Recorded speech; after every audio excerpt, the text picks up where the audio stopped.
The TVS Apache RTR 200 has been with us for almost a year now.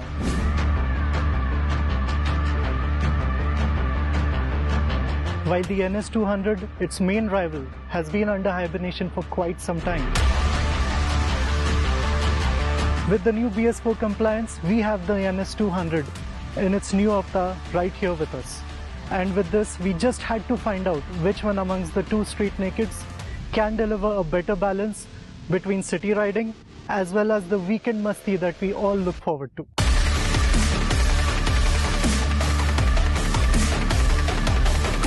The 2017 Pulsar NS 200 gets a two-tone paint job with new graphics, which give it a more handsome look. It looks aggressive the way a streetfighter should. Its design is not all new, and the bike looks the same as it did a few years ago. But it looks bigger than just a 200cc bike, with its tall stance and generous proportions. Moving on to the TVS. The RTR 200 looks distinctive with its chiseled, Street Fighter inspired looks and styling cues that are typical of the RTR family.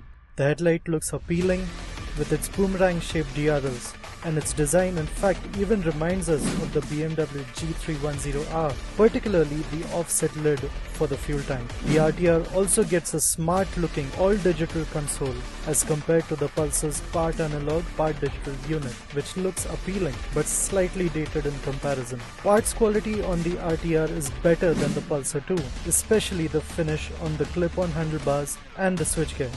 Both motorcycles are striking to look at in a nutshell, but it's the TVS with its attention to detail and better build quality that has an edge here.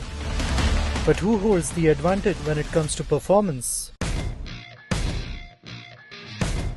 Both bikes come with carburetted 4-valve 4-stroke single-cylinder engines. What sets them apart is the liquid cooling the Pulsar's engine gets. The Bajaj is also the more powerful motorcycle here, with an output of 23.5 PS as compared to the RTR 200's 20 PS. Both engines produce about 18 Nm of torque, though the RTR's engine produces its peak torque at 7000 rpm as compared to the NS 200's higher 8000 rpm. This tells us that the Pulsar's power delivery is peaky, while you don't need to rev the RTR 200 as hard to achieve similar acceleration. This was proved in our performance tests, as the RTR, which gets a shorter first gear, accelerated to 60 kmph from a standstill in 4.02 seconds, as compared to the 4.86 seconds for the NS 200. But as the speeds build up, the Pulsar manages to pull ahead and is almost half a second quicker to get to 100 kmph, thanks to its stronger top end. The Pulsar uses a closely stacked 6-speed gearbox with a lighter clutch, allowing you to stay comfortably in the power band, as opposed to the taller ratios of the RTR 200's 5-speed gearbox. Yes, the Pulsar is the more peppier motorcycle here, be it the city or the highways. The RTR, it must be said, is a better city bike, not only because of its torquey lower end, but it also feels much more smoother and quieter there. So who holds the advantage when it comes to bumpy roads and the twisties? The NS 200's clip-ons are positioned away from the rider, but have a comfortable reach and don't strain the rider's wrists. Visibility from mirrors could have been better, as the stalks are not long enough. The slightly lower and rear set footrests are well positioned, making for a posture that's not only comfortable but engaging in conjunction with the handlebars. The Pulsar's split seats offer just the right amount of padding, making them comfortable, be it for commuting or long rides. The RTR 200's clip-ons, on the other hand, are placed closer to the rider, which makes for a relaxed reach, and its mirrors offer better visibility too. Foot pegs are slightly forward set and sit higher, making for a more commuterish stance as compared to the Pulsar's sportier sitting position. The RTR's seats are little too soft and are better suited for riding shorter distances. Both bikes use similar suspension setups, with telescopic forks performing duty at the front and monoshocks at the rear. The Pulsar gets a gas-charged monoshock though, while the RTR 200 makes two with a hydraulic unit. Both monoshocks are 5-step adjustable, but in general, the Pulsar's suspension setup feels stiffer.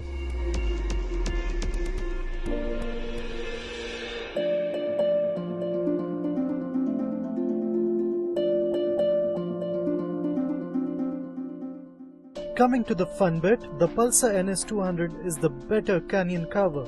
Its stiffer setup and chassis offer more confidence around corners with more feedback, and it feels more predictable.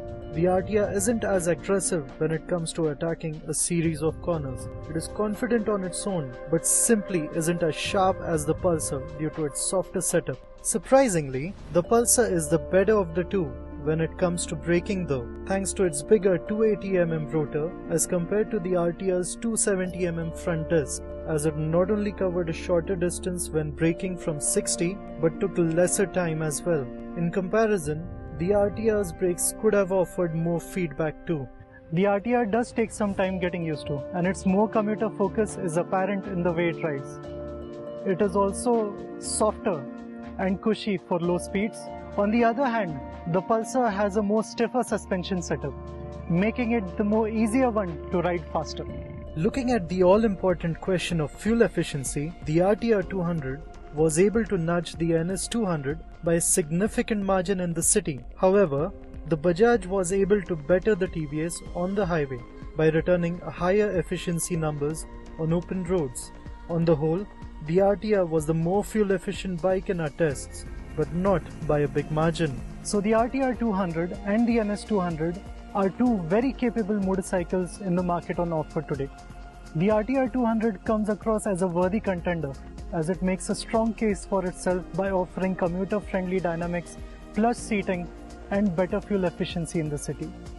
So if you are looking for a 200cc motorcycle that can handle city duties well, with a dash of performance and good low-end torque, the RTR 200 is the bike to go for. However, if you are looking at charging into corners and experience great straight line capabilities, all this with the ease of managing your daily chores, the NS 200 is the bike to go for, as it offers a lot more grunt, better stopping power and well-balanced ergonomics, making it the ideal machine to take on the city, the highways and the twisties.